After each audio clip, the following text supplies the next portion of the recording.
ॐ शुक्लाम्बरधरं विष्णु शशिवर्णं चतुर्भुजं प्रसन्नवदनं ध्यायेत् सर्वविघ्नोपशान्तये व्यासाय विष्णुरूपाय व्यासरूपाय विष्णवे नमो वै ब्रह्मविदये वासिष्ठाय नमो नमः। कस्तूरितिलकं ललाटपटले वक्षस्थले कौस्तुभं नासाग्रे वरमौक्तिकं करतले वेणुकरे कङ्कणं सर्वाङ्गे हरिचन्दनं सुललितं कण्ठे च मुक्तावली गोपस्त्री परिवेष्टितो विजयते श्रीगोपालचूडामणि। अतः कार्तिकपुराणं सप्तमोऽध्याय जलन्धर उत्पत्ति और ब्रह्मंक वरदान। पृथुवाच त्वया जत कथितं ब्रह्मन् व्रतमूलस्य विस्तरात् जदच्च तुलसी मुने पूजादिश्च त्वयोदिता तेनाहं ज्ञातुमिच्छामि मम महात्म तुलसी भव तथा सा तु प्रिया विष्णु हृदेवस्य सार्गिणः। कार्तिक व्रत महात्मा कर्णपथे शुणी अति आचम्बित हेले पृथु नरमणि। श्री एकादशी व्रत एक अटई प्रधान तुलसी व्रत महिमा अति अकथन। एक मासे तुलसी मूले दीपदान भक्ति भरे दंत मिले अशेषरे पुण्य। दीपदान देले बहुतर पुण्य पाई एथिर चरित मते संदेह लागई। एबे प्रसिद्ध वृक्ष से काहू पूजिला भो नारद मुनि मते कहिबा भला। शुणिबा पाई मोहर सरदा बहुत संक्षेप करिण मते कह विधि सुत। नारद उवाच पृथु नरपतिंक वचन कर्णे शुणी कहउछन्ति विधि सुत सबु परिमाणी। शुण मनु सोम बंशी देई मन कर्ण तुलसीर आद्य कथा करिबा प्रदान। आदि सत्य जुग कथा अटई जे एही विशेषी कहिबा राय शुण मन देई। मघवा नामरे इंद्र स्वर्ग अधिकारी कहिबा तांको चरित शुण कर्ण डेरी। बृहस्पति को संगते घेनी सुनासिर कपिलास पर्वत को गमिले सत्वर। ईश्वर को दर्शन करिबा मानसे बृहस्पति घेनी इंद्र विजय कपिलासे। कपिलास गिरी शोभा अति सुशोभित गिरी शोभा देखी मने हेले आनंदित। शुद्ध स्फटिक से गिरी सुंदर दिशई विविध रतन मणि झलकी उठई। ज्ञान गुण घेनी अष्ट धातु विराजई विविध पुष्परे वन महकी वासई। फल पुष्पे भरा वृक्ष तरुलता पंती दर्शन मात्र के मुग्ध हुए चित्तमती। से वृक्ष मूले सुनंदा नामी नदी बही शुद्ध शीतल निर्मल जन मन मोही। से धन्य से नदी गर्भे कनक कुमुद कुसुम नयन पथे दिशई अति मनोरम। सारस गण तहिरे जुथ जुथ होई स्वर्गपते जे सने विबुदे थांती रही। नदी तीरे बसी सिद्ध साधक महर्षि नारायण नाम मुखे जप करुथंती। केउ जोगी शिव पादे चितमती देई मन निवेशी निश्चले छंती मौन होई। असंख्य असंख्य जोगी एही परकारे ସେମାନଙ୍କୁ ଦେଖି ଇନ୍ଦ୍ର ଆନନ୍ଦ ମନରେ। ପଶୁଜୀବ ମାନେ ତହିଁ ଅତି ଅଗଣନ, ସଦାଶିବଙ୍କ ପୟରେ ସବୁଙ୍କରି ମନ। ଐରାବତ ପନ୍ତି ମତ ଗଜ ଯୁଥ ଯୁଥ, କାମଧେନୁଙ୍କର ସଂଖ୍ୟା ଅତି ଅଗଣିତ। ମୃଗବରାହ ହରିଣ ପୁଣି ସିଂହ ସସା, କେହି କାହାକୁ ମନରେ ନ କରନ୍ତି ହିଂସା। ଫଳପତ୍ର ମାନ ସର୍ବେଶ ଭକ୍ଷଣ କରନ୍ତି, ନର୍ମଦା ନଦୀର ଜଳ ପିଇ ମନସନ୍ତି। ଶିବଙ୍କ ଆଶ୍ରୟେ ସୁରପତି ମହାତେଜା, ଦେଖି ମନେ ବିସ୍ମିତ ହୋଇଲେ ଇନ୍ଦ୍ର ରାଜା। ଈଶ୍ୱରଙ୍କୁ ଦେଖି ବହୁ ପ୍ରଶଂସା କରନ୍ତି, ଯାଙ୍କ ସମ ଆଉ କେ ନଥିବେ ନ ବକ୍ଷିତି। ବନଗିରି ଶୋଭାଦି ସେ କେଡ଼େ ମନୋହର, ପୁରମାନଙ୍କର ଶୋଭା ଅତି ଶୋଭାକର। ଏହିପରି ମଗ ବାଜେ ବିଚାରନ୍ତି ମନେ, ବୁଝିବା ନା କେଉଁ ପରି ଶଙ୍କର ବଚନେ। ସୁନାସିରଙ୍କର ମନ ଭାବ ହୃଦେ ଜାଣି, ଦ୍ୱାର ଦେଶରେ ବସିଲେ ପ୍ରଭୁ ଶୂଳ ପାଣି। କେଉଁ ପରିବାସବର ଗର୍ବ ଚୂର୍ଣ୍ଣ ହେବ, ହେମନ୍ତ ମନେ ବିଚାର କଲେ ମହାଦେବ। ନିଜ ରୂପ ଗୋପ୍ୟ କରି ମନୁଷ୍ୟ ରୂପରେ, ବସିଲେ କ ସଦା ଶିବ ଜରା ଅବସ୍ଥାରେ। ମଳିନ ବସ୍ତ୍ର ଅଙ୍ଗରେ କରି ପରିଧାନ, ମନୁଷ୍ୟ ଶରୀର ଦିଶେ ଅତି ଅପ୍ରଚ୍ଛନ୍ନ। ଅଧବଦନେ ବସିଲେ ଦ୍ୱାର ଦେଶେ ଯାଇ, ଏ ସମୟ ସୁନାସିର ପ୍ରବେଶିଲେ ତହିଁ। ବୃକ୍ଷକୁ ଅନାଇ ଇନ୍ଦ୍ର ବୋଲନ୍ତି ବଚନ, କି ନିମନ୍ତେ ଦ୍ୱାର ଦେଶେ ଅଛ ହେ ହରିଣ। ସତ କରି କହ ତୁହି ଅଟୁକି ବିଶ୍ୱାସୀ, କି ଅବାଯାଚକ ବୃତ୍ତେ ଏଥେ ଅଛୁ ଆସି। ଯଦି ଶିବପୁରବାସୀ ଦେବ ହୋଇଥିବ, ଈଶ୍ୱର କାହିଁରେ ଛନ୍ତି ମୋ ଆଗେ କହିବ। ଆମ୍ଭେ ଅଟୁ ବାରସ୍ୱତୀ ପୁର ଅଧୀଶ୍ୱର, ଶିବା ଗୌରୀ ଦେଖିବାକୁ ଶରଧା ଆମ୍ଭର। ଈଶ୍ୱରଙ୍କ ପୁର ଶୋଭା କେମନ୍ତ ଦିଶଇ, ସମ୍ପଦ ବିଭବ ତାର କେତେକ ଅଛଇ।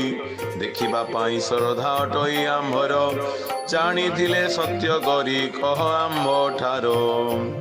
ବାସବଙ୍କ ବଚନ ହସନ୍ତି ସଦାଶିବ, ଉତ୍ତର ନ ଦେଇ ମନେ ହୋଇଲେ ନୀରବ। ପୁନରପି ସୁନାସିର ବୋଲନ୍ତି ବଚନ, ଉତ୍ତର ନ ଦେଉ କିବା ବଧିର ତ କାନ। ବିଚାରେ ଅମରପୁର ରାଜା ଅଟେ ମୁହିଁ, ଶିବା ଗୌରୀ ଦେଖିବାକୁ ଏତେ ଆସିଛଇଁ। ଆମ୍ଭେ ପୁଚ୍ଛା କଲୁ କିମ୍ବା କଥା ନ କହୁଛୁ, କିଅ କିବା କେଉଁ ଗର୍ବ ବହି ଏଠାରେ ବସିଛୁ।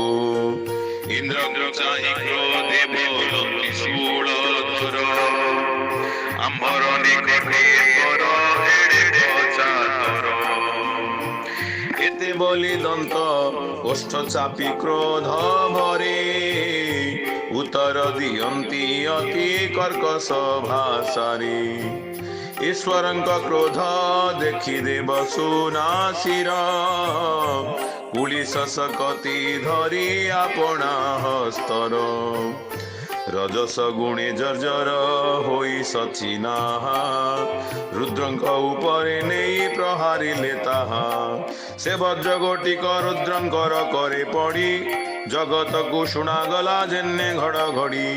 ଅଙ୍ଗରେ ନ ଭେଦି ସର ଉପୁଡ଼ି ପଡ଼ିଲା, ଈଶ୍ୱରଙ୍କ କଣ୍ଠେ ବାଜି ଅଗ୍ନିଜାତ ହେଲା। ତହୁ କଣ୍ଠ ତାଙ୍କର ଦିଶିଲା କୃଷ୍ଣ ବର୍ଣ୍ଣ, ନିଜ ସ୍ୱରୂପରେ ଓଭା ହେଲେ ତ୍ରିଲୋଚନ। ମସ୍ତକେ ମଣି ଫଣି କୁଣ୍ଡଳ ମୋତିହାର, ଦେଖି କରି ଭୟରେ ଥରିଲେ ସୁନାସିର। ଅଗ୍ନି ତେଜେ ଭୟ ପାଇ ଦେବ ସୁନାସିର, ଆଶ୍ରା କଲେ ଯାଇ ବୃହସ୍ପତିଙ୍କ ବୟର। ସୁନାସିରଙ୍କର ରକ୍ଷଣେ ଗୁରୁ ବୃହସ୍ପତି, ସଦାଶିବଙ୍କ ପୟରେ ଲଗାଇଲେ ସ୍ତୁତି। बृहस्पति उवाच सिरे कर पत्र जोड़ी विनयी होइले दशादश क्षमा कर बोलिण बोइले प्रभु जगताधिप सृष्टिर कारण तु ही ब्रह्मा विष्णु तु ही नारायण सृष्टि स्थिति उत्पत्ति प्रलय सीना तु ही जगत पालन करु नाना रूप बही तोहर महिमा देवतांकु अगोचर जय जय महादेव पार्वती वर जेवण प्राणी तो बादे शरण पसई ताहार काल मृत्यु जाए दूर होई अशेष विपत्ति तार हुई खंडन जेहू तोते निशी दिवसरे करे ध्यान देव देव महादेव सुगतिदायक नमो नमो महादेव प्रभु त्र्यंबिक नमो अंधकरी देव त्रिपुरारी नमो नमो शंकर विरूप दंडधारी आपणक महिमा जे अटई अपार पुरंदरंकु किए हागोइब गोचर न जानिबा परे द्रोह कर्म कला सेही भୟରେ कंबुची एबे मन त्रास पाई आपण यद्यपि ताकु न करिबे त्राही तिनि भुवने ताहाकु रखंता कि नाही विचारी बुझिले तब अशेष महिमा इंद्रर दे दोषा दोष कर प्रभु क्षमा जुकतरे आपणक सेवक अटई न जानिबा परे द्रोह अरजिला सेही सेवकर अपराध न धर हे देव करुणा बारिधि तुम्बे अट भवार्णव आम्बे सर्वसुर गण तव श्रीपयरे सेवक पणि रहिछु जाबत कालरे सुप्रसन्न चित्ते दया कर महेश्वर जेउ परि जीवन रे वर्तु सुनासीर एही परकारे बृहस्पति स्तुति कले दयावंत पुरुष से दया चरिले अंगिरांक मुख चाहि बोइले शंकर धन्य धन्य अटई जे जीवन तोहर जेणु करी इंद्रंगु तु देलु जीवदान सेघेनी जीव बोलिण हेला तोर नाम आखंडलंकु संगते घेनी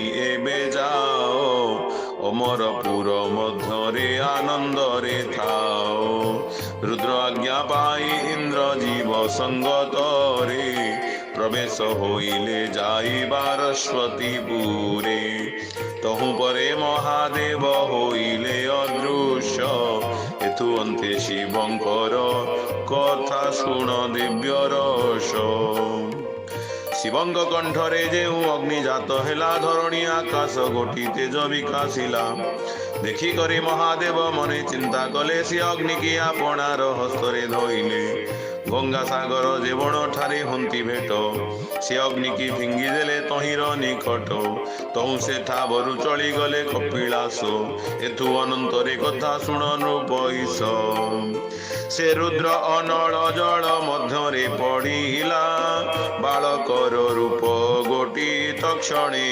होइला महागर्जन धेइण कांदई कुमार ध्वनि घाते कंपमान हेला तीनिपुर जीव जंतु माने शुण तरस्त होइले केवण भविष्य बोली केही न जानिले स्तंभित होई कंपिला बारानिधि पाणी तरस्त हेले जल धीराज कर्णे शुणी तक्षणे मिलिले जाई बालकर पास बालक को देखिण वरुण अति दोष जाज्वल्यमान मूर्ति होई बाल पुओ उत्तान साईरे पड़ीरा बे कुओ कुओ आपणार सुत प्राय मणि जलेश्वर उठाई धरिले आनी आपणा कोडर क्रोध निवारिबा अर्थे से बाळ कुमार घोर गर्जन देन कांदई अपार बेलु बेल दीर्घ रड़ी देई से कांदई प्रलय घड़घड़ी प्राय शबद शुभई क्रंदन ध्वनि रे दश दिग पुरी गला चतुर्दश जनकर हृदय कंबिला जगत जन समते तरत होइले मराल आरोही धाता तहु विजे कले स्तुति कले जलेश्वर ब्रह्मा को देखिण ब्रह्मा गोले से पुत्र कले समर्पण विनय होई धीरे बोलंती वचन ए तोहर पुत्र प्रभु करई रोदन विचारी बुझिले मोहि आपणଙ୍କ दास दिय आशीर्वाद शांत हेउ बड़ शिष ଏହା ଶୁଣି ବେଦ ବର ଆଶୀର୍ବାଦ କଲେ ଶାନ୍ତ ହେଉ ବୋଲି ମୁଖେ ବାକ୍ୟ ଉଚ୍ଚାରିଲେ ପୁଣି ସେ ବୋଇଲା ଯୁବା ହେଉ ତୋ ଶରୀର ଅବନୀରେ ରାଜା ହୋଇ ସୁଖ ଭୋଗ କର